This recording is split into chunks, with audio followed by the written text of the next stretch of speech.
என்ன செஞ்சாலும் இந்த ஆட்சியை கவிழ்க்க முடியாது, என்ன செஞ்சாலும் நம்ம மறுபடியும் சிஎம் வர முடியாது, என்ன செஞ்சாலும் எங்கள் அப்பாவும் திருப்பி முதலமைச்சர் ஆக முடியாது, என் புள்ள ஆவானே தெரியாதுன்றது அவருக்கு தெரியும். ஸோ இதுதான் யதார்த்தமான உண்மையா. ஸோ நம்ம பேசும் பொருள் ஆகணும்னா என்ன செய்யணும்? கண்ட பைத்தியம்லாம் நீங்கள் பார்த்துருப்பீங்க, ஊடகன்ற போர்வையிலையும் அதுன்ற போர்வையிலையும் சின்ன சின்ன கட்சி லெட்டர் பேர்லேருந்து எல்லாமே தன்னை விளம்பரப்படுத்திக் கொள்வதற்காக முதலமைச்சர் விஜய் அவர்களை குறித்து முன்னாடி எங்கள் கட்சித் தலைவர் குறித்து விமர்சனம் பண்ணி தானே அப்படியே வந்தானுங்க. அந்த கட்சியிலேருந்து இங்கே வராங்க, அதனால் வந்து அவங்க நல்லவங்களா மாறிட்டாங்களா அப்படின்னாக்கா, நம்ம ஒரு ஸ்கூலில் பிள்ளைங்களை சேர்த்து விட்றோம், ஸ்கூலில் ஒழுங்காக பாடம் எடுக்கலை, வாத்தியாரை விட வந்து ஹெட் மாஸ்டரும் சுத்தம் தத்தியாக இருக்குது, அது வந்து ஒழுங்காக எதையுமே மெயின்டைன் பண்ணல, துப்பு இல்லைன்னும் பொழுது ஆசிரியர்கள் மாணவர்களாக அடுத்த ஸ்கூலுக்கு போவாங்களா போக மாட்டாங்களா? ஆனால் அப்படி வரவங்கள வர வேணான்னு சொல்ல முடியாது, வெல்கம் பண்ணி நம்ம அட்மிஷன் போடுறோம். ஆனால் இங்கே யார் வாத்தியார், இங்கே யார் வந்து பிரின்ஸிபலு தளபதி விஜய் அவர்கள் அப்படின்னும் பொழுது அவரின் கீழே நீங்கள் வந்து தவறு செய்வதற்கான வாய்ப்பே இல்லை இருக்காது. ஏன்னா அவர் ரொம்ப கிளியர் கட்டாக சொல்லியிருக்காரு. நம்ம மார்கழிக்கு பிறகு தை, அமைச்சர் மரிய வில்சன் சொல்வதெல்லாம் பொய், மேலே வைக்காத என் கை தவாங்கட்ட திரும்பிக்கிண்டா, அது சொல்வதெல்லாம் போய் மேலே வைக்காத கை. அதை பார்த்துட்டு தான் அதை ரெட்டலோக்ஸ் நெஞ்சங்களுக்கு வணக்கம். நான் கார்த்திக். இன்றைய நேர்காணலில் நம்முடைய இணைந்திருப்பவர் தமிழக வெற்றி கழகத்தினுடைய மாநில செய்தி தொடர்பாளர் திரு ராவுத்தர் இப்ராஹிம் அவர்கள். வணக்கம் சார். வணக்கம் சார். ஆட்சி அமைந்து கிட்டத்தட்ட 40 நாட்களை கடந்து போயிட்டு இருக்கும்போது அடுத்ததாக ஒரு திட்டம், இந்த ஆட்சியை கவிழ்ப்பதற்கான திட்டம் அப்படின்ற சில விஷயங்கள் வந்து போயிட்டு இருக்கு. சில கட்டுரைகள்லாம் கூட பத்திரிகைகள் சில கட்டுரைகள் கூட வந்துகிட்டு இருக்கு. அதை முன்னெடுத்து வைப்பவர் திரு மாண்புமிகு எதிர்க்கட்சி தலைவர் திரு உதயநிதி ஸ்டாலின் அவர்கள் அப்படின்னு சொல்லப்படுது. இல்லை, இது ஒரு பக்கம் ஏற்கனவே இந்த ஆட்சி அமையறதுக்கு முன்னாடியே 2 பேரும் கைகோர்த்து நம்ம ஒன்று பண்ணலாம் அப்படின்ற ஒரு விஷயம்ன்றது தொடர்ந்து எல்லாரும் திமுக கூட்டணி வைக்கிற மாதிரி ஒரு விஷயங்கள், இல்லை அவங்க ஆதரவில் நடக்கிற மாதிரி சில விஷயங்களை எல்லாருமே போட்டு உடைச்சது தான். இன்னொரு பக்கம் இப்போ நம்ம பார்க்கக்கூடிய விஷயங்களாக இருக்கக்கூடியது, எல்லாரும் அவங்கவுங்க வெற்றியை எதிர்த்து, தமிழக வெற்றி கழகத்தில் இருக்கக்கூடிய வெற்றிகளை எதிர்த்து, இல்லை தேர்தல் கமிஷன்கள்கிட்ட அவங்களுடைய அந்த இதை போய் சரி பாருங்க அப்படின்னு சொல்லக்கூடிய வழக்குகள்லாம் மேற்கொள்றத 2 தரப்புலேருந்து ஒரே நேரத்தில் போகிறதையும் வந்து பார்க்குறோம். ஒரு 108 எம்எல்ஏக்கள் மட்டுமே ஜெயிச்சதுனால இப்படி ஒரு பிரச்சனையை தாவேகா சந்திக்குது அப்படின்ற ஒரு பேசுபொருளும் வந்து இருக்கு. இதை எப்படி பார்க்குறீங்க? இந்த ஆட்சி கவிழ்க்கணுன்றது ஆரம்பத்திலே நடந்துகிட்டு இருக்கு, இப்பவும் அதற்கான வேலைகள் ஒரு பக்கம் நடக்குதுன்றத எப்படி முறியடிக்கிறது அப்படின்ற ஒரு கேள்வி. முறியடிக்கலாம் தேவையில்லை, 10 காசுக்கு பிரயோஜனப்படாது சார். இதை முறியடிக்க வேண்டிய அவசியமே கிடையாது சார். இல்லை, இது ஒரு நெருக்கடியிலே இருக்குல்ல, இது வந்து ஒரு விஷயம் வந்து தொடர்ந்து இது ஒரு பேசு பொருளாவே இருக்கு, எந்த நேரமும் இது வந்து ஏதாவது நடக்கலாம் அப்படின்னு இப்படி சொல்லி நானும் உள்ளே நையான்னு சொல்லி உதயநிதி தன்னை பதிவு பண்ணிக்கிறாரு. அந்த ஆளுக்கு நல்லா தெரியும், என்ன செஞ்சாலும் இந்த ஆட்சியை கவிழ்க்க முடியாது, என்ன செஞ்சாலும் நம்ம மறுபடியும் சிஎம் வர முடியாது, என்ன செஞ்சாலும் எங்கள் அப்பாவும் திருப்பி முதலமைச்சர் ஆக முடியாது, என் புள்ள ஆவானே தெரியாதுன்றது அவருக்கு தெரியும். ஸோ இதுதான் யதார்த்தமான உண்மையா. ஸோ நம்ம பேசும் பொருள் ஆகணும்னா என்ன செய்யணும்? கண்ட பைத்தியம்லாம் நீங்கள் பார்த்துருப்பீங்க, ஊடகன்ற போர்வையிலையும் அதுன்ற போர்வையிலையும் சின்ன சின்ன கட்சி லெட்டர் பேர்லேருந்து எல்லாமே தன்னை விளம்பரப்படுத்திக் கொள்வதற்காக முதலமைச்சர் விஜய் அவர்களை குறித்து முன்னாடி எங்கள் கட்சித் தலைவர் குறித்து விமர்சனம் பண்ணி தானே அப்படியே வந்தானுங்க. அதே போல் விமர்சனம் பண்ணிக்கிறாங்க. இப்போ நீங்கள் அப்படி விமர்சனம் பண்ணி அழிஞ்சு போன நபர்களாக நம்ம பார்த்துருக்குறோம். நீங்கள் விஜய் அவர்களையும் அந்த மாணவ பிள்ளைகளுக்கு கொடுத்தக்கூடிய பரிசை வந்து கேவலப்படுத்தி பேசிய ஒரு ஆள் இன்றைக்கி வந்து எம்எல்ஏ கிடையாது, எங்கேயுமே அடையாளம் எல்லாம் போயிட்டாப்புல. தெரியுமா உங்களுக்கு? யார் சார்? பார்த்தேன், தெரியும். அதே தான், அது போயிடுச்சு. இன்னொன்று அதே மாதிரி சாதி கட்சி ஒன்று வச்சுக்கிட்டு கூவத்தூர் கொப்பளம் அடையாளம் தெரியாமல் போயிடுச்சா? அதே போல் ஒரு நாள் வந்து இவரும் அடையாளம் தெரியாமல் போய்விடுவார். ஏன்னாக்கா அந்த ஸ்டெபிலிட்டின்னு ஒன்று இருக்கணும். அரசியலை பொறுத்த வரைக்கும் ஒரு ஸ்டெபிலிட்டி இருக்கணும், ஒரு தொலைநோக்கு சிந்தனை இருக்கணும். அரசியலை பொறுத்த வரைக்கும் சில சூட்சமங்கள் தெரிஞ்சுக்கணும். கூட்டணி கட்சிகளை அரவணைத்து தோழமையோடு கொண்டு போய் அவங்கள வந்து வளர்த்து விட்டு நாமும் சேர்ந்து வளரணுன்ற விஷயம் தெரிஞ்சிருக்கணும். ஆனால் அதெல்லாம் தெரியல. கூட்டணி கட்சிகளை அழித்ததும் தன்னுடைய அறிவு ஆற்றல், நம்ம தான் உலகத்தில் மிகச்சிறந்த ஆகச்சிறந்த அறிவால் நினச்சிட்டு அறிவு இருக்கிறவன் அறிவுத்திறன் நடத்துகிறான்னு சொல்லிட்டு எகத்தலாமல் பேசுகிறது தான். நீட்டாக வந்து முதல் கையத்தில் போட்டு கிழிச்சிருவோம் ஒழிச்சிருவோம்னு சொல்லிட்டு கையெழுத்தை வாங்கி கொண்டு போய் குப்பையில் போடுறதும், ஆடலும் பாடல் நிகழ்ச்சி நடத்துகிறதும், ஊருக்குள்ளே கார் ரேஸ் நடத்துறது, நல்லா இருக்க ஊருக்குள்ளே போய்த்துட்டு காசு எடுத்து நடத்து, இந்த அறிவுத்திறனோடு செயல்படக்கூடிய நபரால் எப்படி ஒரு ஆட்சியை கவிழ்க்க முடியும்? நீங்கள் சொல்லுங்கள் சார். கூட அந்த மாற்றுத்திறனாளி ஒருத்தன் கூப்பிட்டு வந்தான்ல, சொல்கிறேன் பொதுவாக, அதை கூப்பிட்டு வந்ததில் ஒரு முக்கியமான ஆள் யாருனாக்கா அவர் ஒரு அமைச்சர். ஆமாம், ஓகேங்களா? ராஜ கண்ணப்பன். பேரே ராஜ கண்ணப்பன். ஆனால் அந்த கண்ணை வச்சு நீ ஒழுங்காக பார்க்கவும் இல்லை, அறிவை வச்சு ஒழுங்காக விசாரிக்கவும் இல்லையா? அது ஒன்று. நம்பர் 2, இவர் துணை முதலமைச்சர். யார்? உதயநிதி. அப்போ முதலமைச்சர் வந்து ஸ்டாலின் அவர்கள். இது 10ஆவதுன்னு அரசு அதிகாரிகள் இருக்காங்க, புரியுதுங்களா? இவ்வளோ பேர் வச்சுக்கிட்டு அவன் உனக்கு வந்து அடிச்சுட்டு போயிட்டானாக்கா, சூப்பராக அடிச்சுட்டு போயிட்டானா, அப்போ அவனவே உன்னால் யாருன்னு கண்டுபிடிக்க முடியாதவனால நீ என்ன எங்கள் ஆட்சியை கழிச்சிடுவே? நம்புற மாதிரி இருக்காது. நான் இவ்வளோ விஷயம் சொன்னது. அப்போ அவ்வளோதான் சார். இதெல்லாம் ஒரு என்டர்டெயின்மெண்ட்டாக எடுத்துகிட்டு பார்த்துட்டு போகணும். அந்த புலம்பல்களை நம்ம ரசிக்கலாம். ஏன்னா மக்கள் எவ்வளோ புலம்பணும், அதை இவ்வளோ மோசமாக இருக்க ஆட்சி நீங்கள் இந்த மாதிரி பண்ணிட்டு இருக்கீங்க, இதை பற்றி கண்டுக்காமல் இருக்கிறேன்னு சொல்லும் பொழுது, எனக்கு என்னென்ன ஆடல்மன்ற நிகழ்ச்சி போட்டு நடத்திட்டு இருந்தாங்கல்ல, முதுகெருப்பு தானே, குளிக்க வச்ச கொக்கோ கோலா, இந்த மாதிரியான வேலை செஞ்சுட்டு இருக்கும்பொழுது, இப்போ உதயநிதி இந்த மாதிரி பேசக்கூடிய பேச்சை நம்ம மகிழ்ச்சியா புலம்புறியா புலம்பு, கத்துறியா கத்துன்னு சொல்லி நம்ம என்ஜாய் பண்ணி கவனிச்சுட்டு அப்படியே போயிட்டு இருக்க வேண்டியதா. நீங்க அப்படி சொல்லிட்டு இருக்கீங்க, ஆனா இங்க இன்னொரு கூட்டம் உருவாகிட்டு இருக்குல்ல, ஜென்சி உருவாகிடுச்சுல திமுகவிலையும், உங்களுக்கு மட்டும் சொந்தன்ற மாதிரி நினைக்கிறீங்க? ஜென்சி உருவாகி அங்கே உருவாயிடுச்சு. உதயநிதி தம்பிடான்றாங்க, நைட்டு அவங்களும் தடவுவாங்க, ட்ரீட் போடுவாங்க, வேற என்ன செய்வாங்க சார்? Proud கொத்தூஸ் sir. அவங்க உதயநாத் தம்பி அப்படின்னு ஃபார்ம் ஆகிட்டு இருக்காங்கல்ல. தன்னை அடிமையாக இருக்கிறத வந்து ஒருத்தன் பெருமையாக நினைக்கிறான்னா ஆகச்சிறந்த முட்டாள் இல்லை அவன். அடிமைத்தனத்திலிருந்து விடுபட்டு வர வேண்டும் சொல்லி தான் காலகாலமாக இந்த, அதுவும் தமிழ் சமூகமாக இருக்கட்டும் இந்தியாவும் இருக்கட்டும் போராடணும். வெள்ளைக்காரனை வந்து விடுதலை பண்ணணும் போராடணும். தமிழ் சமூகத்தில் நீங்கள் பார்த்தீங்கன்னாக்கா எவ்வளோ பெரிய போராட்டம். பெண்கள் வந்து அன்றைக்கி வந்து கேரளா, ஆந்திரா, தமிழ்நாடுலாம் ஒன்றா இருந்த அந்த காலகட்டத்தில் உங்களுக்கு தெரிஞ்சிருக்கும். மேல் சட்டை அணிய முடியாமல் இருந்து மேல் சட்டை போடுவதற்கு, ஜாக்கெட் போடுவதற்கு வழிவகை இல்லாமல் அதுக்கான போராட்டம், கல்விக்காக போராட்டம், பொது பாதையில் நடப்பதற்கான போராட்டம், இன்றைக்கு வரைக்கும் பொது தொகுதியில் நிற்பதற்கான போராட்டம் நடந்து இன்றைக்கு எவ்வளோ பெரிய கனவை வந்து இன்றைக்கி வன்னியரசு அவர்களுக்கு, விடுதலை சிறுத்தைக்கு இன்றைக்கி வந்து தாவேகா தலைவர் வந்து தமிழ்நாட்டு முதலமைச்சர் வந்து செஞ்சு கொடுத்துருக்காரு போது வாழ்நாள் சாதனை சார் அவங்களுக்கு. அது அவர் சொன்ன பேட்டிலே இருக்குல்ல, சின்ன பிள்ளைகள் முட்டாய் கடையை பார்த்துட்டு முட்டாய்க்கு ஏங்குறது போல் அமைச்சரவை கூட்டம்னா எப்படி இருக்கும் எப்படி இருக்குன்னு ஒவ்வொரு முறையும் நடந்து ஏங்கிக்கிட்டு இருந்தால் எங்களுக்கு இவ்வளோ பெரிய வாய்ப்பு கொடுத்துருக்காருன்னு பொழுது, இவ்வளோ பெரிய வாய்ப்பு இத்தனை கட்சிக்கும், இவருக்கு கம்யூனிஸ்ட் தோழர்களுக்கும் கொடுத்துருக்காரு, ஐஎம்எல் கொடுத்துருக்காரு, காங்கிரஸ் கொடுத்துருக்காருன்னு பொழுது இவ்வளோ ஸ்ட்ராங்காக இருக்கிறோம். இதை கலைச்சிருவேன்னு ஒருத்தர் சொல்கிற, உங்கள் அப்பாவே வந்து எம்எல்ஏ வாக்க துப்பு இல்லை, உங்க கட்சி சின்ன பண்ண மாதிரி கலைஞ்சிக்கிட்டு இருக்கு. இதை நம்ம எப்படி சார் பெருசாக எடுத்துக்க முடியும் சொல்லுங்கள்? என்டர்டெயின்மெண்ட்டை பாருங்கள், உங்களுக்கு ஜாலியாக இருக்கும். இப்போ அது வடிவேல் சொல்லுவேன், மறு வச்சிருக்கேன்னா பார்த்துனே எப்படி இருக்கு, குழந்தை மாதிரி இருக்கா, இப்போ எடுத்துட்டுனா பத்தியா மோட்டத்தனமாக இருக்கானா, அந்த மாதிரி இதெல்லாம் ஒரு என்டர்டெயின்மெண்ட்டாக பார்த்துட்டு போயிருங்க. ஆனால் நீங்கள் அவரை வேணா அப்படி எடுத்துகிட்டு போயிடலாம். ஆனால் எடப்பாடி பழனிசாமி அப்படி தான் எடுத்துக்கிறோம். எடப்பாடி பழனிசாமி நீங்கள் அப்படி எடுத்துக்க முடியாதுல்ல. ஏன்? அவங்க கட்சியிலேருந்து நீங்கள் பாட்டுக்கு இவரையாவது சொல்கிறத கன்சிடர் பண்ணுறோம். அவர் கட்சியில் அவங்களுக்கு இருக்கக்கூடிய அங்கே இருக்க எம்எல்ஏவை எவனுமே கன்சிடர் பண்ணல. புரிஞ்சுங்களா? எதுவுமே முடியாதுன்னு வாலண்டரி ரிட்டைர்மெண்ட் வாங்கிடலான்னு சொல்லிட்டு தன் மகனை உள்ளே கொண்டு வரதுக்கான வேலையை பார்த்துட்டு இருக்காரு. இதுக்கு மேலே நமக்கு செல்ஃப் எடுக்க நம்ம இருக்கும் போதே கொண்டு வந்து விட்டுலாம். கேங்ஸ்டர்ஸ் இந்த மாதிரி எல்லாம் சொல்ல வேண்டியதான். ஸோ இதில் என்ன பெரிய டிஃப்ரென்ஸ் இருக்கும் சொல்லுங்கள் பார்ப்போம். இந்த பக்கம் உதயநிதி, அந்த பக்கம் வந்து மிதுன். ஸோ கொண்டு வந்து விட போகிற பொழுது நீங்கள் அதிமுகவில் அவரையோ அவருடைய தொடர்ந்து வந்து பார்த்தீங்கன்னா அங்கேருந்து ஒரு 4 பேர் வந்து ஒரு எம்எல்ஏக்கள் உடனே ரிசைன் பண்ணிட்டு தாவேகாவுக்கு வந்துட்டாங்க. இப்போது விஜயபாஸ்கர் அவர்களும் வந்து முதலமைச்சரை சந்திக்கணும் அப்படின்னு சொல்லி அப்பாயின்மெண்ட்லாம் கேட்டுட்டு இருக்காருன்ற செய்தியை நம்ம வந்து பார்க்குறோம். அப்போ இவங்களையெல்லாம் சேர்க்கும்போது ஒரு பக்கம் அதிமுகலேருந்து வரக்கூடிய ஆட்களை சேர்க்கறது, இன்னொரு பக்கம் தாவேகாவுடைய தனித்தன்மை ஒரு பக்கம் போயிடும். இது எப்படி வந்து பாசிபிலிட்டிஸ் இருக்கும்? அவங்களுடைய தனித்தன்மைன்றதே இந்த மாதிரி இளைஞர்கள், அடிமட்ட தொண்டர்களால் உருவான கட்சி, விஜயர்களுடைய மக்கள் இயக்கத்திலிருந்து வந்தவர்கள் தான் இதை வந்து இந்த அளவுக்கு கொண்டு போயிருக்காங்க.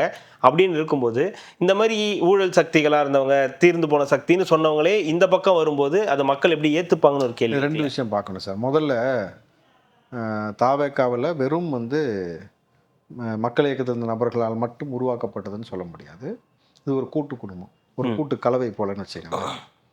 யங்ஸ்டர்ஸ், வாரியர்ஸ்னு சொல்லப்படக்கூடிய நபர்கள், சகோதர சகோதரிகளாக இருக்கட்டும், தாய்மார்கள் இருக்கட்டும், குழந்தைகள் இருக்கட்டும், தொடர்ச்சியாக விஎம்ஏலேருந்து உழைச்சக்கூடிய நபர்களாக இருக்கட்டும், இப்போ என்னை போன்ற நபர்கள் ஆரம்பித்தது ஆதரிச்சினி கட்சியில் வந்து செய்தொடர்பதாக இருக்கட்டும், இதெல்லாமே பார்த்திங்கன்னா டுகெதர் ஒரு கூட்டம். இன்னொன்று, அந்த கட்சியிலேருந்து இங்கே வராங்க, அதனால் வந்து அவங்க நல்லவங்களாக மாறிடுறாங்களா அப்படின்னாக்கா, நம்ம ஒரு ஸ்கூலில் பிள்ளைங்களை சேர்த்து விட்றோம், ஸ்கூலில் ஒழுங்காக பாடம் எடுக்கலை, வாத்தியாரை விட வந்து ஹெட் மாஸ்டரும் சுத்தம் தத்தியாக இருக்குது, அதை வந்து ஒழுங்காக எதையுமே மெயின்டைன் பண்ணல, துப்பு இல்லைன்னும் பொழுது ஆசிரியர்கள் மாணவர்களாக அடுத்த ஸ்கூலுக்கு போவாங்களா போக மாட்டாங்களா? ஆனால் அப்படி வரவங்கள வர வேணான்னு சொல்ல முடியாது. வெல்கம் பண்ணி நம்ம அட்மிஷன் போடுறோம். ஆனால் இங்கே யார் வாத்தியார், இங்கே யார் வந்து பிரின்ஸிபல் தளபதி விஜய் அவர்கள் அப்படின்னும் பொழுது அவரின் கீழே நீங்கள் வந்து தவறு செய்வதற்கான வாய்ப்பே இருக்காது. ஏன்னா அவர் ரொம்ப கிளியர் கட்டாக சொல்லியிருக்காருன்னும் பொழுது இது ஒரு மாற்றம். நீங்கள் எப்படி பார்க்கணுன்னாக்கா, ஒரு கட்சி ஒட்டுமொத்தமாக 70 ஆண்டு கட்சியும் 60 ஆண்டு கட்சிகளையும் வந்து என்ன சொல்கிறது, அழிக்கணுன்ற எந்த நோக்கமும் கிடையாது. ஆனால் அந்த கட்சியில் இருக்கக்கூடிய நபர்கள் எல்லாருமே, திமுக அதிமுக இருக்கக்கூடிய நபர்களாக இருக்கட்டும், தோழமை கட்சிகள் எல்லாருமே தளபதி விஜய் அவர்களை அவ்வளவு விமர்சனம் பண்ண அத்தனை நபரும் இன்னைக்கு அவர்கிட்ட போனால் தான் நமக்கு எதிர்காலம் இருக்குன்னு முடிவு செஞ்சு வர அளவுக்கு ஒரு மாற்றத்தை ஏற்படுத்தியிருக்கிற பொழுது, இது இளைஞர்கள் மத்தியில் தான் ஒரு பெரிய இம்பேக்ட் ஏற்படுது. என்னன்னாக்கா, சாமானிய வீட்டு பிள்ளைகள் நம்மளும் அரசியலுக்குள்ளே போகலாம், பெரிய வாய்ப்பு இருக்காங்க. அப்போ 2 விஷயம் தான் செய்யணும். ஒன்று நேர்மையாக இருக்கணும், இன்னொன்று கஷ்டப்பட்டு உழைக்கணும். இந்த ஒரு ஆஸ்பெக்டில் அவங்க அரசியலை கற்றுக்கிட்டு அரசியல் புரிதலோடு வரும்பொழுது பெரிய வாய்ப்பு. ஏன்னா அவங்களுக்கு அரசியலை பொறுத்த வரைக்கும் 1000 பதவிகள் இருக்குது சார். அதுவும் ஆட்சியில் இருந்தாக்கா இன்னும் கூடுதல் பதவிகளை கொடுக்க முடியும் அப்படின்னும் பொழுது, அப்போ இந்த 2 ஆஸ்பெக்டில் அவங்க பார்க்கும் பொழுது எல்லா மக்களும் அரசியலை சாக்கடைன்னு சொன்ன நபர் இடத்துல இருந்து இன்றைக்கி அரசியலை வந்து புனிதப்பட்டு இன்றைக்கு வந்து மாற்றி இருக்கிற தளபதி விஜய்ன்ற ஒரு கோணத்தில் உள்ளே வருவாங்க. ஸோ காலங்காலமாக இனிமேல் சாதி அரசியல், சாராய அரசியல், கஞ்சா அரசியல், இந்த மாதிரி விஷயம் வந்து இதெல்லாம் செய்ய முடியாதுன்றத ஒரு திட்டவட்டமாக ஒரு முடிவுக்கு வந்துடுவாங்க. இந்த சட்டம் ஒழுங்கு பிரச்சனை, இந்த மாதிரியான போதை பிரச்சனை, டாஸ்மாக் இஷ்யூஸ், ஒரு கால அவகாசம் வேணும் அப்படின்னு ஒரு புதிய அரசு கேட்கறது நமக்கு புரியுது, நியாயமான விஷயம்தான். ஆனால் அது எவ்வளவு நாள் அப்படின்ற ஒரு கேள்வி இருக்குல்ல, எவ்வளோ நாள் உங்களுக்கு டைம் வேணும் அப்படின்ற ஒரு லிமிட் இருக்குல்ல. 6 மாதம் எல்லாருமே சொன்னது போல் ஒரு 6 மாதம் டியூரேஷன் வேணும். ஏன்னாக்கா நீங்கள் நல்லா யோசிச்சு பாருங்கள், இன்றைக்கி இல்லை இது சட்டம் ஒழுங்கு பிரச்சனைக்கும் சேர்த்து இந்த 6 மாத காலம் தேவைப்படும். சட்டம் ஒழுங்குக்கு நீங்கள் சேர்த்துனாக்கா அப்போ போலீஸ் வேலையை செய்யலையா? நீங்கள் திமுக போல் இங்கே வந்து காவல்துறைக்காரங்களை கட்டி போடலையே. நம்ம நல்ல ஒரு விஷயம் புரிஞ்சுங்க சார். திமுகவில் வந்து எஃப்ஐஆர் ஃபைல் பண்ண மாட்டாங்க. பாதிக்கப்பட்ட நபருடைய ஆதாரங்கள் வெளியில் போனோம். அண்ணா யூனிவர்சிட்டியில் 10 வயது பால் பண்ண சிறுமியோட பெற்றோர் அடிக்கப்பட்டதாக ஒருத்தருடைய பல்ல பிடுங்கப்பட்டதுன்ற மாதிரி இந்த மாதிரி விஷயங்கள் போட்டுச்சாங்க. இங்கே அப்படி கிடையாதுல்ல. காவல்துறை இன்றைக்கு முதலமைச்சருடைய கட்டுப்பாட்டில், தளபதி விஜயோடைய கட்டுப்பாட்டில் இருக்கும்போது துரித நடவடிக்கை எடுப்பதற்கான எல்லா வேலையும் கொடுத்து ஃபுல் ஃப்ளெஷ்டாக இறக்கி விடுறாங்க சார். அப்போது திருத்தப்பட வேண்டிய விஷயங்கள் காவல்துறை செய்யும், திருந்த வேண்டிய விஷயத்தை மக்களும் செய்யணும். ஒரு சேர இது ஒரு பக்கம் போயிட்டு இருக்கும் பொழுது இன்றைக்கி 717 டாஸ்மார்க்கை மூடியதற்கான அறிக்கை கொடுத்துட்டாங்க. எங்கெங்கே மூடிருக்காங்கன்னா அப்போ இதே போல் கூடுதல் இதெல்லாம் ஆக்சுவலாக வந்து சொல்லவே இல்லை. டாஸ்மார்க் அது வரைக்கும் வந்து நம்ம மூடுவேன்னு சொல்லி தளபதி விஜய் அவர்கள் எங்கேயுமே சொல்ல, கரெக்டுங்களா? ஆனால் மக்கள் பிரச்சனை எதுவாக இருக்கிறது, எது பெரிய பிரச்சனை காரணமாக இருக்குன்னு பார்க்கும்பொழுது போதை. அப்போது ஒரு பக்கம் இதை மட்டும் கிடையாது சார், குட்காலேருந்து எல்லாத்தையும் பிடிக்க ஆரம்பித்தாங்க. பார்த்தீங்களா, குட்கா கஞ்சா விற்கிறது செய்கிறது, அதேமாதிரி அபின் மெத்து ஹெரான். அப்போது ஸ்டெப் பை ஸ்டெப் எல்லாத்தையும் அந்த கேட்லாம் கொஞ்சம் கொஞ்சமாக க்ளோஸ் பண்ணி டைட்டன் பண்ண வர ஒரு பெரிய மாற்றம், அந்த மாற்றம் ஏற்படும் நிச்சயமாக சார். எந்த இடத்துலையும் ஒரு 6 மாத காலமாவது எடுக்குமா எடுக்காது. 60 வருஷமாக கெடுத்து வச்சுருக்கிறத அப்படின்னு மாற்றுறதுக்கு இது என்ன சினிமாவாக மேஜிக்காக சொல்லுங்கள். ஒரே படத்தில் வந்து கோடீஸ்வரர் ஆகிறதுக்கு அப்போ அந்த 6 மாத காலம் எடுக்குமானால் அதுக்கு இடப்பட்ட முறையில் அந்தந்த துறை சார்ந்த அமைச்சர்களிடம் இந்தந்த விஷயம்லாம் இப்படிலாம் மாற்றினா இன்னும் கொஞ்சம் பெட்டராக இருக்குன்னு சொல்லும் பொழுது இன்புட் எடுத்துக்கிறாங்க, அதிகாரிகளோட உட்காந்து டிஸ்கஸ் பண்ணுறாங்க. ஏன்னா முதலமைச்சர் சொன்னதே ஒவ்வொரு துறை சார்ந்த மக்களும் அமைச்சரும் உங்களுக்கு நிர்ணயிக்கப்பட்ட ஐஏஎஸ்கிட்ட பேசுங்க, காவல் அதிகாரிகள்கிட்ட பேசுங்க, பொதுமக்கள்கிட்ட பேசுங்க, கட்சி நபர்கள்ட்ட பேசுங்க, எது தேவை எதை செய்யணுன்றதை பார்த்து செய்யுங்கன்னு சொல்லியிருக்கிறாங்க. ஏன்னா இதெல்லாம் மக்கள்கிட்ட எடுக்கப்பட்ட இன்புட் இதுக்கு முன்னாடி. அதனால தான் சொல்லாமல் டாஸ்மார்க்கில் வந்து அவர் செஞ்ச விஷயம் இப்படி ஒரு விஷயமே கிடையாது பாருங்க. ஆனால் இதெல்லாம் முன்னாடியே எடுக்கப்பட்ட இன்புட். அதே போல் இப்போ இன்ஸ்ட்ரக்ஷன் கொடுத்துருக்காங்கன்னும் பொழுது தொடர்ச்சியாக செய்யணும் சார், கண்டிப்பாக மாறும். ஆனால் எம்எல்ஏக்கள் அமைச்சர்கள் யாருன்னு சொல்லிட்டா நாங்கள் வந்து 10 லட்ச ரூபா கொடுக்குறோம் அப்படின்னு அவங்க தரப்புலேருந்து சொல்கிறாங்க. யார் தரப்பு? சேகர் பாபு வந்து 10 லட்ச ரூபா கொடுப்பாருன்னு லியோனி அவர்கள் வந்து சொல்லியிருக்காரு. இவர் தான் அமைச்சர், இவர் தான் எம்எல்ஏன்னு சொல்லிடுங்க, சரியாக சொல்லிட சொல்லுங்கள், நாங்கள் வந்து 10 லட்ச ரூபா கொடுக்குறோம் அப்படின்றாங்க. இன்னொரு பக்கம் உதயநிதி ஸ்டாலின் சொல்கிறாரு, யார் அமைச்சர் யார் எம்எல்ஏன்னே தெரியல, மக்கள் வந்து கண்ணாபின்னான்னு வந்து தெரியாமல் வந்து ஓட்டு போட்டுட்டாங்க அப்படின்னும் வந்து முன்வைக்கிறாரு. சரி, நான் கேட்குறதுக்கு மட்டும் நீங்கள் பதில் சொல்லுங்கள். 10 ரூபா பாட்டில்னா யார்? சும்மா சொல்லலாம், எல்லாம் தெரிஞ்சு தான் சொல்லுவாங்க, செந்தில் பாலாஜி அப்படின்னு சொல்லுவாங்க. காசிப்பை பார்த்துக்கிட்டேருந்து ஒருத்தன் கப்பு வாங்கிட்டு வந்தான், அதை வாங்கினது யார்? முதலமைச்சரும் துணை முதலமைச்சரும். ஸ்டாலினா உதயநிதி அவர்களும். அப்போது இந்த மாதிரி கிறுக்குத்தனமாக பண்ணதை சொன்னவொடனே டக்குன்னு தெரியுதா? கிறுக்குத்தனம் பண்ணி நீ வெளியில் தெரியுற, புரியுதா? இன்னொரு பக்கம் படித்து சொன்னே கேட்டிங்களா? அன்பில் மகேஷ். ஆனால் நீ தான் வந்து 207 ஸ்கூலை மூடினது உங்கள் ஆட்சியில் தான். அப்போது மக்கள்கிட்ட தெரியுறதுன்றது எப்படி வேணாலும் தெரியலாம் சார், முட்டாள்தனமாக தெரியக்கூடாதுல்ல. இன்றைக்கு தான் எம்எல்ஏ வந்திருக்கிறாங்க, அமைச்சராக வந்திருக்கிறாங்க, அவங்களுடைய செயல்பாடு மூலமாக நீங்கள் எல்லாத்துக்கும் தெரியப்படுவீர்கள். கட்சியில் ஆரம்பத்திலிருந்து முக்கியமாக தெரியப்பட்ட நபர்கள் சகோதரர் ராஜ்மோகனாக இருக்கட்டும், அமைச்சர் வந்து ரமேஷாக இருக்கட்டும், மரியன் வில்சன் சார் இருக்கிறாரு, ஆதவர்ஜனா சார் இருக்கிறாரு, எங்கள் பொதுச்செயலாளர் இருக்கிறாரு, புஷியானந்த ஐயா இருக்கிறாரு, வெங்கட் இருக்கிறாரு, இப்போ அவருடைய தளபதியோட நண்பர் ஸ்ரீநாத் இருக்கிறாரு. ஸோ இந்த மாதிரி நபர்கள்லாம் பரிச்சயப்பட்ட முகம் சார் எல்லாத்துக்கும் ஏற்கனவே. ஆனால் புதிதாக வந்த நபர்கள் எளிய வீட்டு பிள்ளைகளை இனிமேல் தான் போக போக தான் எல்லாத்துக்கும் அறிமுகமாவாங்க. 40 நாளுக்குள்ளே எல்லாமே தெரிஞ்சிடும்ன்றதுலாம் அவசியம் கிடையாது. ஆனால் தெரியப்படும். ஏன்னா அவர்களுடைய செயல்பாடு, தொகுதிக்குள்ள மக்களை வந்து அவங்க அணுகக்கூடிய விதம், அவங்கள்ட்ட மனு வாங்குறது, என்ன தேவை இருக்குன்னு பார்த்து செய்ய செய்ய அந்தந்த தொகுதியில் தெரிஞ்சிடும். நீங்கள் திமுக அதிமுக கலந்த எல்லா நபரும் எல்லாத்துக்கும் தெரியாது சார். தெரியாது. புரியுதா உங்களுக்கு? செல்லூர் ராஜன் ஒரு ஆள் வந்து தர்மாக்குளுக்கு அப்புறம் தான் ஃபேமஸ். ஜெயலலிதா மறைவுக்கு பிறகு தெர்மாகோலை விட்டதுனால தான் போய் நீ ஃபேமஸ் ஆன. புரியுதுங்களா? ஜெயக்குமார்ன்ற ஒரு நபர் வந்து வேலை வாங்கி தரேன்னு சொல்லிட்டு ஒரு பிள்ளைக்கு கூப்பிட்டு வந்துட்டு புள்ள கொடுத்துட்டாருன்னு சொல்லி ஒரு பிரச்சனை போச்சு இல்லையா? வந்து செய்தியை பேசுவாங்க, ஒன்றும் அவதூறு பேசலை. அவர் ஆனால் கிளாஸ் எடுத்தார் பார்த்தீங்களா இல்லையா? அதுதான், அதனால தான் சொல்கிறேன். அதுதான் நான் ஒரு கிளாஸ் எடுக்கிறேன். புரிஞ்சா? வேலை வாங்கி தர சொல்லி கூப்பிட்டு வந்த ஒரு அம்மா அந்த பிள்ளைக்கு நீ வந்து பிள்ளைய கொடுத்துட்டு சேட்டை பண்ணிட்டு நீ எங்களுக்கு பாடம் எடுக்க அவனை கூப்பிடவே இல்லையே, எங்க இருந்து வந்து? அதுதான் சொல்றேன். அது ஸோ அந்த மாதிரி நீ பண்ணிட்டு உட்காந்துருக்கக்கூடிய ஆட்கள். அப்போ இது என்ன சார் விளம்பர யுக்தியா இதை மாதிரி பண்றது? நாங்களும் இந்த அரசியல் களத்துக்குள்ளார இருக்கோன்றதுக்கான விளம்பர யுக்தியா? விளம்பர பைத்தியங்க. அப்படி சொல்றீங்க? அப்படிதான் நீங்க சொல்லணும். விளம்பர யுக்திலாம் கிடையாது. யுக்தின்றவன் புக்தியை வச்சு யுக்தின்னு தான் சொல்லணும். இல்லை சார், அவன் யுக்தின்றவன் புத்தியை வச்சு யோசிப்பான் சார். இது வந்து தன்னை தானே வந்து பெருசாக ப்ரொபகண்டா பண்ணிக்கிறதுக்காக நீங்கள் வந்து இந்த எப்போ இந்த எலெக்ஷன் டயத்தில் சென்னை லாங்குவேஜ் தான் வருது, சரி விடுங்க. எலெக்ஷன் டயத்தில் யூடியூப்பை திறந்தாலே ஸ்டாலின் தொடரட்டும் இதை கேட்டு கேட்டு எவ்வளோ இரிட்டேட் ஆச்சு. பாதி பேர் அதுக்காக ஓட்டு போட்டோம். அப்படி ஓட்டு போட்டவங்களும் உண்டு. அப்படி ஓட்டு போட்டு ஸ்டாலின் ஜெயிக்கல பாருங்க, அதுதான் ஹைலைட்டு. அப்படி போட்டதுனால தான் ஜெயிக்கல. அப்படி ஓட்டு போட்டும் நீ ஜெயிக்கலையே ராஜா. ஆனால் நாங்கள் வந்து சகோதரர் எங்களுடைய பாசத்துக்குரிய அமைச்சர் ராஜ்பவன்கிட்ட அது விண்ணப்பம் வைக்கிறோம். அரசாங்க காசு எடுத்து விளம்பரத்துக்காக என்ன எவ்வளோ செலவு பண்ணியிருக்கிறாரு ஸ்டாலின்? ராஜ்மோகன் வைக்கிறீங்களா மரிய வில்சன் வைக்கிறீங்க? ராஜ்பவன் வைக்கிறோம். எதனால? ஓ, அந்த இதுனால. ஓகே, அந்த துறை திரைப்படத்துறை. ஓகே, திரைப்படத்துறை. அதை தாண்டி வந்து பார்த்தீங்கன்னாக்கா அவர் தான் இந்த மீடியா எல்லாமே அவருடைய தானே. அதனால வந்து அவர்கிட்ட அந்த விண்ணப்பத்தை வைக்கிறோம் பொழுது தெரிஞ்சிடும். இதுல மீடியாவோட செயல்பாடு எப்படி இருக்குன்னு பாக்குறீங்க? கடந்த ஆட்சியில இருந்ததையும் இப்போ இந்த 40 நாட்களாக மீடியாவுடைய அந்த ஃப்ளோ எப்படி இருக்குன்னு பாக்குறீங்க? செய்திகளை அவங்க வெளியிடுறது ஒரு 20 நாள் நல்லா இருந்தாங்க.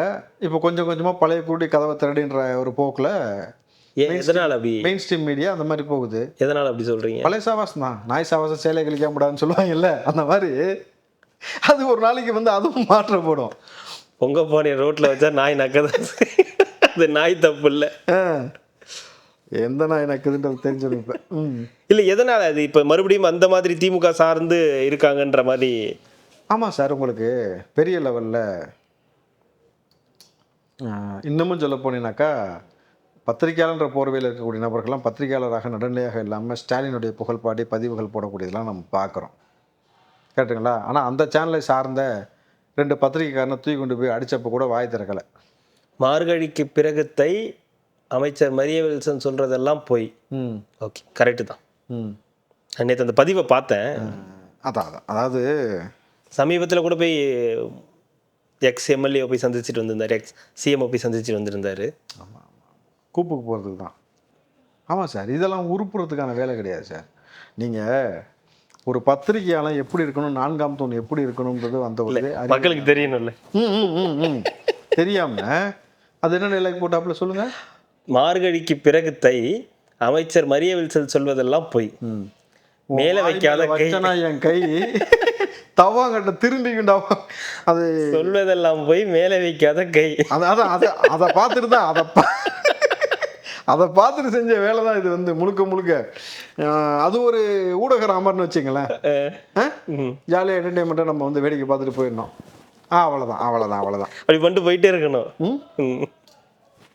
அப்படி பண்ணிட்டு போயிடலாம். அதுங்களா இல்லை, இந்த மீடியாவுடைய இந்த செயல்பாடுகள் மீண்டும் அதே இடத்துக்கு போகுது அப்படின்னும் போது இதை எப்படி கண்ட்ரோல் பண்ணுறது? ஏன்னா இப்போ சமீபத்தில் அமைச்சர் ராஜ்மோகன் அவர்களை வந்து சந்தித்து பத்திரிகை எல்லாம் பேசிகிட்டு இருக்கும்போது நீங்கள் பேசுகிற மாதிரியே உங்கள் முதலமைச்சருக்கும் பயிற்சி கொடுத்து வந்து உங்கள் முதலமைச்சருக்கு பயிற்சி கொடுத்து பேச சொல்லுங்கள் அப்படின்னு சொல்லி ஒரு பத்திரிகையாளர் வந்து கேட்டார். அதற்கு வந்து முதலமைச்சர்னு சொல்லும் பொழுது அந்த யுகத்திலே இல்லை தனி உலகத்தில் இருக்கான்னு உங்களுக்கு புரிஞ்சுக்கிச்சா? ஆமாம், அந்த உலகம் எந்த இதுலேருந்து வந்திருக்காரு, ஸ்பேஸ்லேருந்து வந்திருக்காரு.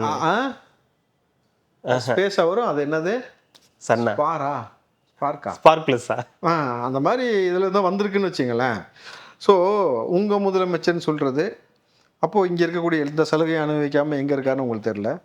நீங்கள் அவருக்கு பாடம் எடுக்கணும். இதெல்லாம் வந்து ஊடக வேலை செய்யக்கூடிய வேலை கிடையாது. யார் செய்வா அதெல்லாம்? ஊர் 2 பட்டா கூத்தாடி கொண்டாடுன்னு அந்த ஊருக்குள்ளே வந்து இந்த ஓசிக்குடி கலைஞர் தெரியுமா சில கேஸெல்லாம், அதெல்லாம் எங்கே போனாலும் ஏதாவது ஒரு பார்த்துட்டு இந்த வடிவேலு ஒரு படத்தில் எந்த இலை வீட்டுக்கு போனாலும் ஐயோ அப்பத்தா அத்தான்னு சொல்லி கட்டிப்பிடிச்சாலும் தெரியுமா, அந்த கேட்டகரி இதெல்லாம் நீங்கள் பெருசாக எடுத்துக்க வேண்டியதில்லை. ஆம்பளைங்க நாங்கள் இத்தனை பேர் இருக்கோம், இன்னும் பொம்பளைங்க கூட உனக்கு பஸ்ஸுக்கு கூட காசு இல்லைன்னு. அதே தான் அது வீரத்தில் அங்கே தான் சார் காட்டும், பொம்பளை தான் காட்டும். புரிஞ்சா? கூட்டணி கட்சியினர் சமீபத்தில் கொடுத்த ஒரு பேட்டி, அதில் அண்ணன் திருமாவளவன் அவர்கள் சொல்லும்போது, நாங்கள் இன்னும் இந்த தாவேக்காவோட இன்னும் கூட்டணிலாம் இல்லை, நாங்கள் வந்து இந்த இதை வந்து ஆதரிக்கிறோம், அமைச்சரவையில் நாங்கள் வந்து முதலமைச்சர் எங்கள்கிட்ட பேசினார், அதுக்கப்புறம் நாங்கள் அமைச்சரவையில் இடம்பெற்றோம் அப்படின்றது. இன்னும் ஒரு நிலைத்தன்மைக்கே வரலையோ? இல்லை, அதுக்கு அடுத்த பேட்டிலாம் கொடுத்துட்டாரு. அந்த மாதிரியான ஆஸ்பெக்டில் நம்ம எடுக்கலாம் இல்லையான்ற மாதிரி முன்னாடி நான் சொன்னேன் அப்படின்னு அதை விளக்கம் கொடுத்தாரு. அது வந்து வெறும் ப்ரொமோ மட்டும் அவங்க கட் பண்ணி போடுவாங்க. அவங்க ஒரு சேனல் அப்படி இருக்காங்க, அவங்க இதே வேலையில் தான் இருக்காங்க. புரியுதுங்களா? ஒன்று ரெண்டாக்குறது இந்த அதாவது வேணும் 2 டமாலு இவன் டுமில்னு ஒரு இந்த படத்தை தான் போய்க்கிற மாதிரி இவங்க இப்படி தான் லாரி டமாலு டிரைவர் பனாலு அந்த கேட்டகரி அந்த சேனல். ஆனால் அவங்க வந்து சார் போஸ்ட் கார்டெல்லாம் போடுறாங்க சார், ஒரு நாளைக்கு இத்தனை பாலியல் துன்புறுத்தல்கள் ஆயிடுச்சுன்னு கார்டெல்லாம் போடுற அளவுக்கு பரவாயில்ல, வளர்ந்துட்டாங்க. ஒன்றும் பிரச்சனை இல்லை, காட்டுக்கு அனுப்பிச்சிடலாம். சரிங்களா? அது இந்த மாதிரியான கேட்டகரிஸ் இருக்க தான் செய்யும். நம்ம இதெல்லாம் வந்து எவ்வளவு நாளைக்கு அறமற்ற முறையில் நீங்கள் நடந்து கொள்வீங்கன்றது மக்களுக்கு தெரியுதுல. ஒரிஜினலாக யார் இருக்கிறா, யார் போலியாக இருக்கிறா, எப்படி நடிக்கிறான், எவன் தெரியுதுன்னும் பொழுது அது ஒரு இன்னொரு முக்தா நினச்சிட்டு போக வேண்டியதுதான். அவ்வளோதான். கண்டிப்பாக சார், அடுத்தடுத்த நிகழ்வுகளை தொடர்ந்து பேசலாம். மிக்க மகிழ்ச்சி. நன்றி. நன்றி சார்.